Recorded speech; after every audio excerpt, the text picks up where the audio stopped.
Kevin Byard is a solid short-term plan for the Chicago Bears at safety. But Ryan Poles is going to need a better long-term option, especially because Byard and Jaquan Brisker do a lot of the same things well. You are Locked On Bears, your daily Chicago Bears podcast. Part of the Locked On Podcast Network, your team every day.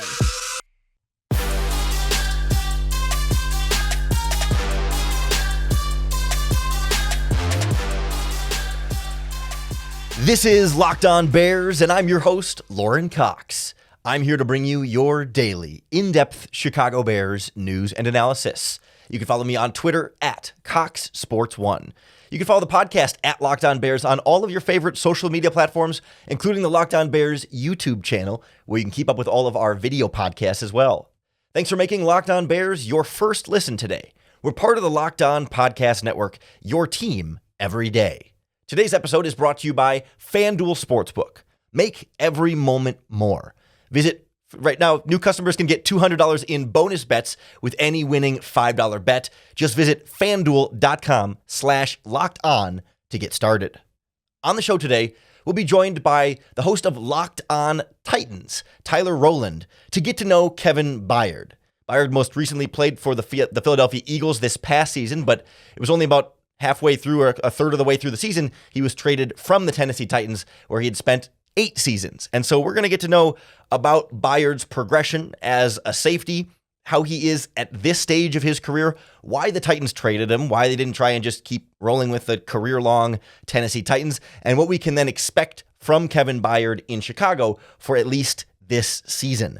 Then I want to come back and touch base on the bigger picture plan at safety, where the Bears still need to have more of a long-term look here, someone for more of the future. Kevin Byard is the present, but the way his contract is structured, it may just be 1 year of Kevin Byard. So the Bears are going to need to have a contingency plan in place, and we'll look at how that fits into what the Bears have in terms of NFL draft picks and the safety class upcoming this year. But I want to start with Tyler and really getting to know Kevin Byard first, and then we'll come back and take a big step back to look at the plans from here. Joining us now on the Locked On Bears podcast is Tyler Roland, host of Locked On Titans here in the Locked On Podcast Network. Tyler, thanks so much for joining us. I know you're a little bit removed from Kevin Byard after a mid-season trade last season, but I guess how do you sort of assess his play, up through this year as a Tennessee Titan to start the year and the last couple of years? Where do you sort of see him at this stage of his career?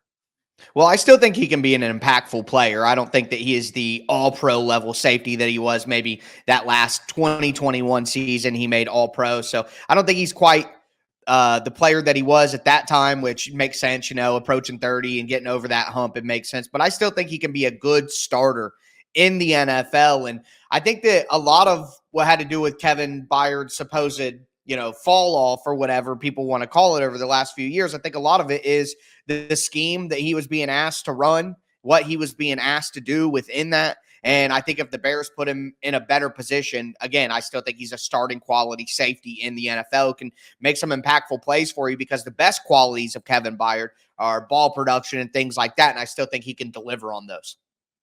What do you sort of see as the right way to use him scheme-wise? And what did the Titans / the Eagles not do as well with him? What was the change there?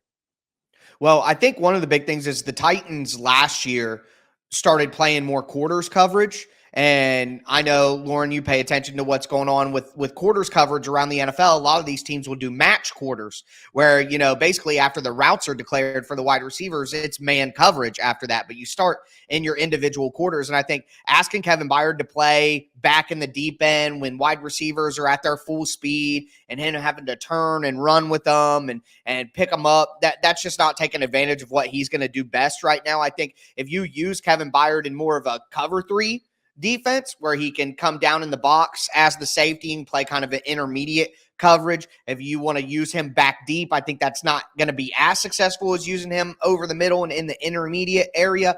But I think if he didn't have to necessarily read things on the fly of what's happening, just knows that I got it back deep, he'll be able to read the field and get to where he needs to get to. But I think playing some man coverage would be good for Kevin Byard, because where Kevin Byard really had his best moments, I thought, was when the Titans were playing man coverage in 2021, and they were playing cover one, where you got one guy back deep, Amani Hooker is the deep safety, and then Kevin Byard was kind of the roamer over the middle of the field with his eyes on the quarterback, reading the routes, knowing where to go, and he could kind of break on the ball when he saw the quarterback stare at it, use his intelligence and his instincts. That's where he's going to be best. I think this is a normal thing for defensive backs, especially guys who aren't maybe freak athletes with the most insane speed. As they get slower in their older age, they got to start playing forward more than playing backwards. So I think if you let Kevin Byard come forward, read the eyes of the quarterback, break on the ball, make plays, and you don't ask him to, match. He could play some man coverage on tight ends in certain matchups as well, which will help keep him towards the line of scrimmage.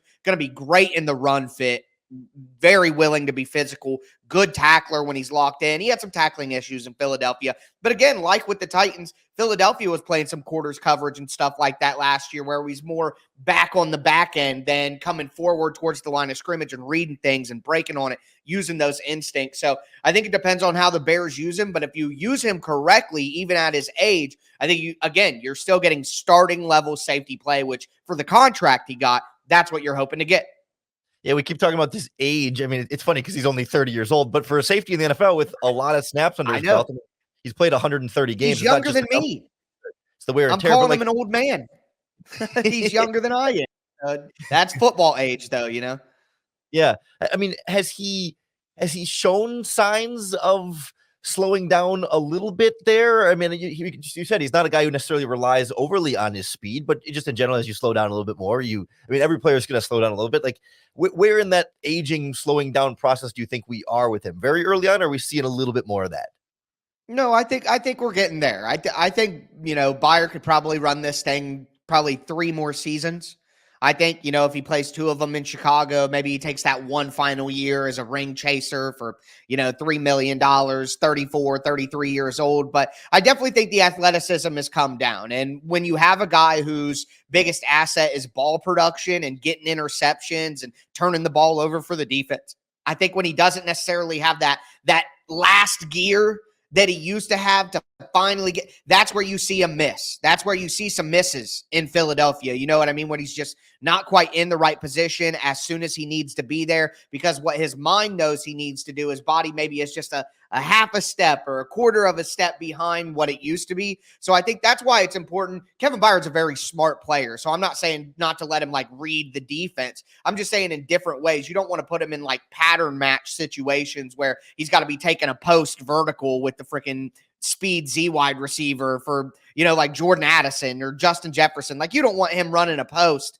deep over the middle of the field with those guys. You want him coming forward. So he's great at reading the defense, don't get me wrong, but I think putting him in situations where he doesn't have to contend so much with straight line speed is where he's going to be at his best. And that's part of the age. Not that, he's running in combat boots out there. He's not the slowest safety in the league or anything, but, again, like we said, he's 30 years old, and in football life, that is older. He's just a little bit slower than what he used to be. And with his style of play, that makes him just a tick too slow to maybe make some of those interceptions and turnover plays. And if you don't get that from Kevin Byard at this point, it's tough for him to be an all-pro level player. So you're going to get, just a starting level safety compared to what he was a couple of years ago.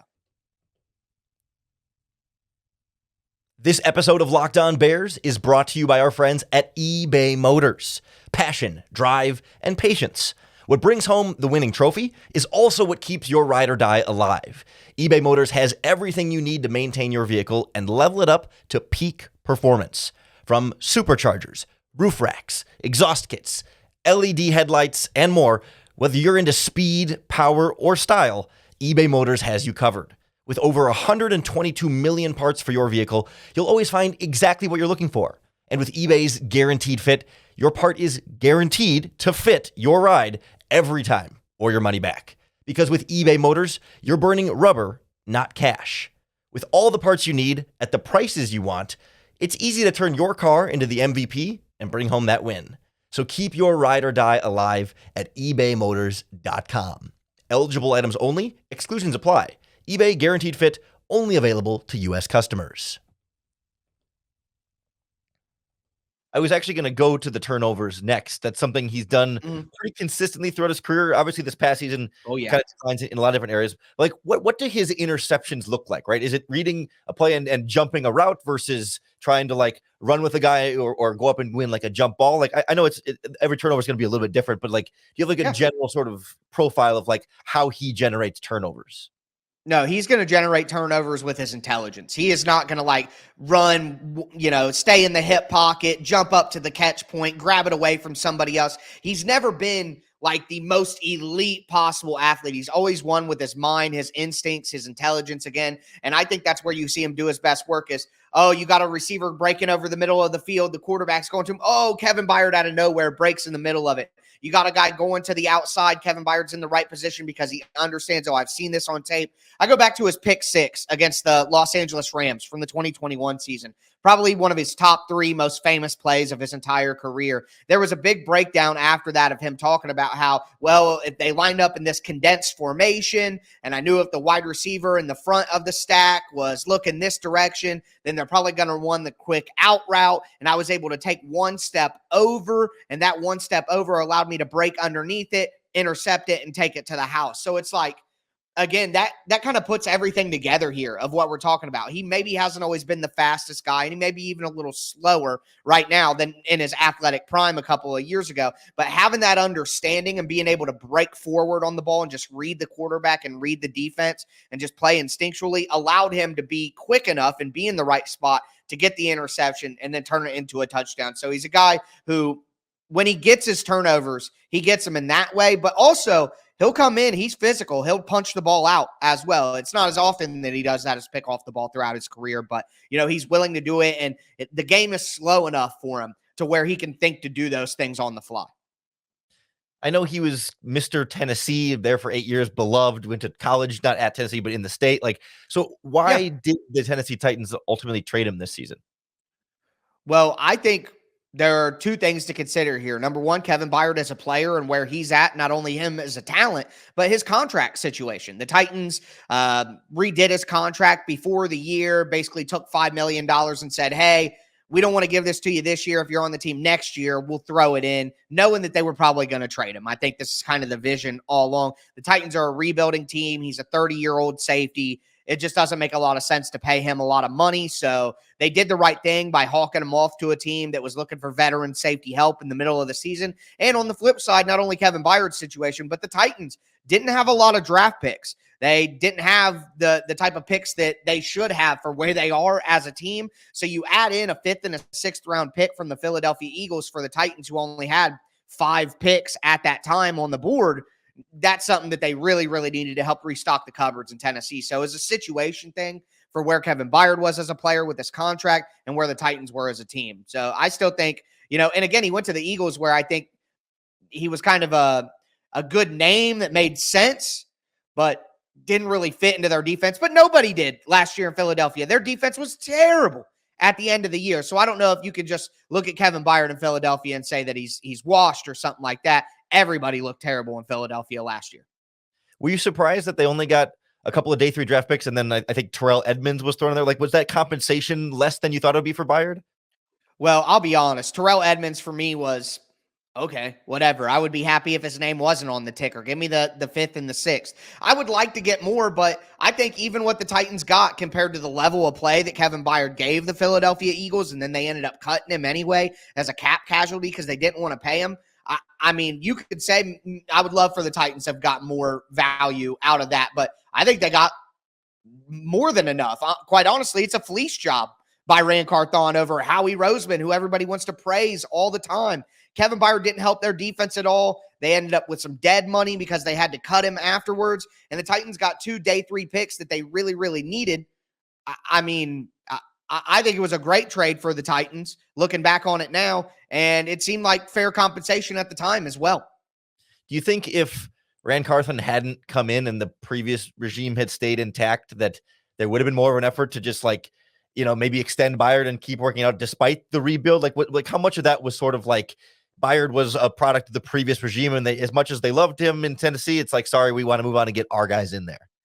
Well, I don't know if it's necessarily like new regime. Like if John Robinson was still the GM, they would have kept him around. I just think it was purely circumstantial. The team was not good. The Titans are not good. They need to rebuild the team. So I don't know if who was running the team at the time. Maybe that would have mattered because John Robinson did draft him, and there's that loyalty there, of course.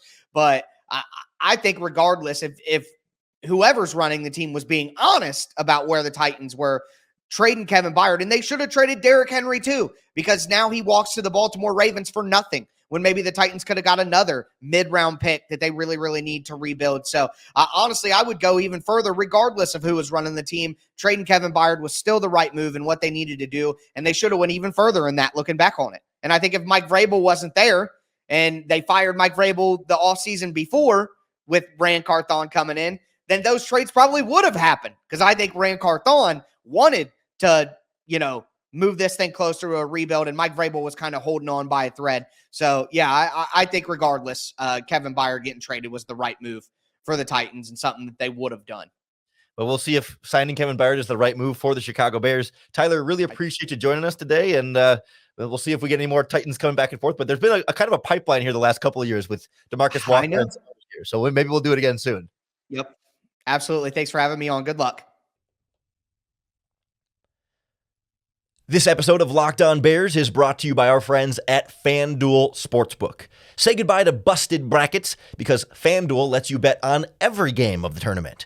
Whether you're betting on a big upset or the number one seed, it's time to go dancing on America's number one sportsbook. Now is a great time to get in on it ahead of the action, because new customers will get $200 in bonus bets if your first $5 bet wins.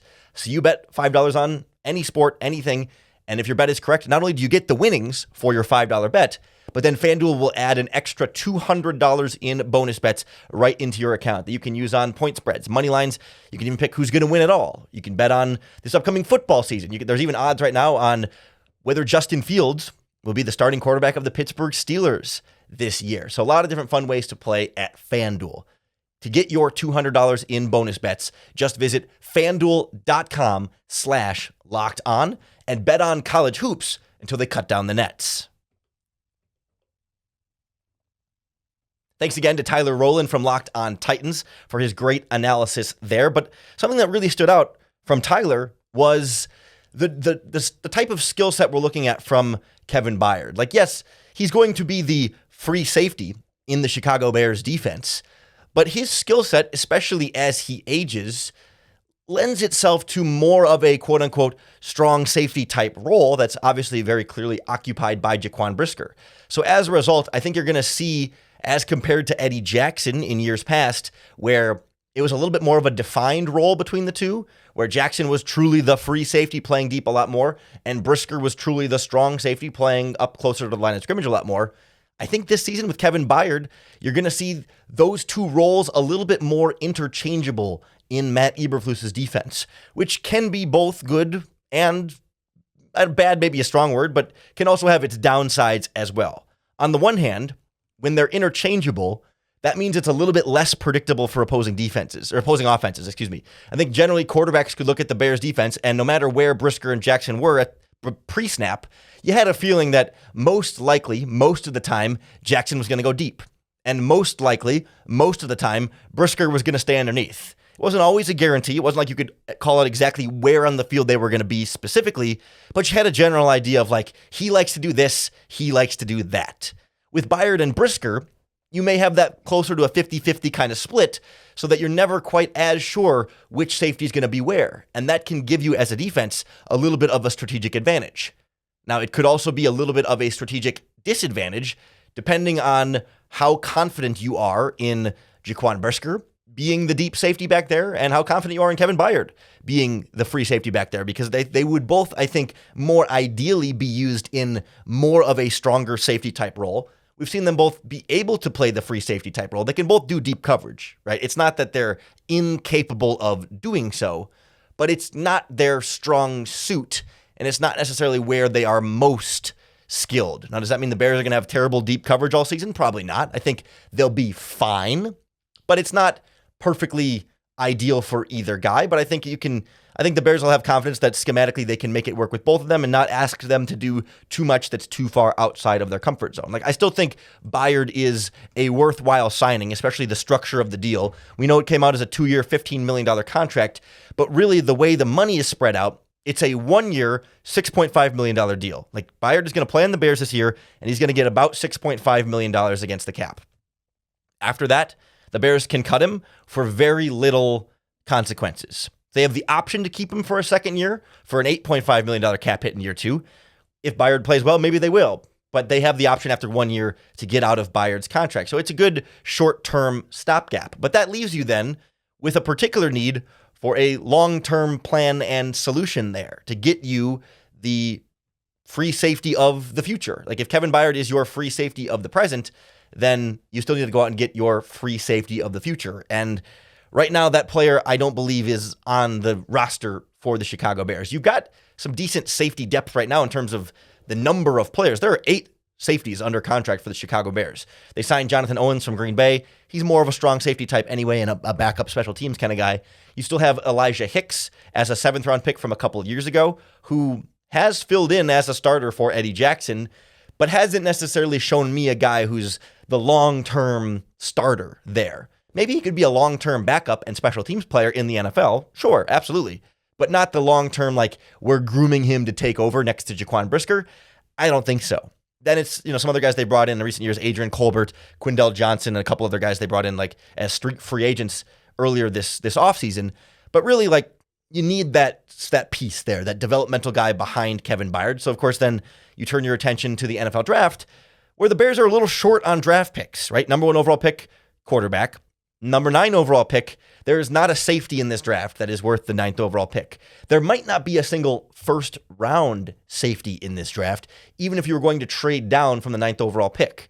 And so that leaves you a 3rd-round pick, 75th overall, and a 4th-round pick, 122 overall, to add your long-term answer at safety. But keep in mind, you'd also like to draft a wide receiver with one of those picks.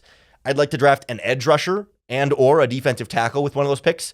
And after the quarterback at number 1 overall, you've got 3 draft picks. Now, you could trade down from 9 and add more draft picks as a result, but you may have the chance to get a really good top 10 player with the 9th overall pick and not want to trade down from that spot. Or maybe even you want to trade up from the 9th overall pick to try and get one of those wide receivers. That's a real possibility. We can't lock in trading down from 9 just yet. And so that leaves then the 3rd or the 4th round pick to draft a safety, and then with the 9th overall pick, you either get a wide receiver or an edge rusher, and then with whatever pick is left out of those, you get the other wide receiver or the edge rusher that you didn't get with the 9th overall pick. Like, that's kind of how I would approach this draft right now if I'm the Chicago Bears. Like, I really feel like I need to get a safety under contract with a draft pick here that can sit on the bench for this year behind Kevin Byard.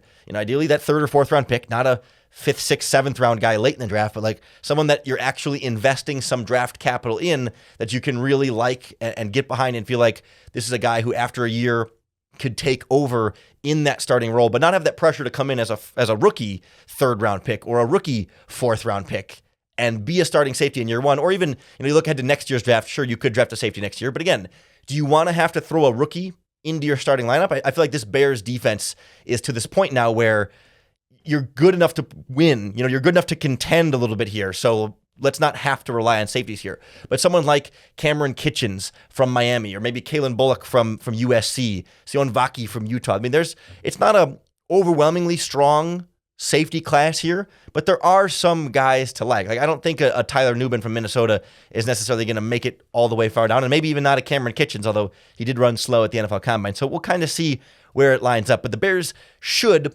be able to find something they like at safety with one of those 3rd or 4th round picks.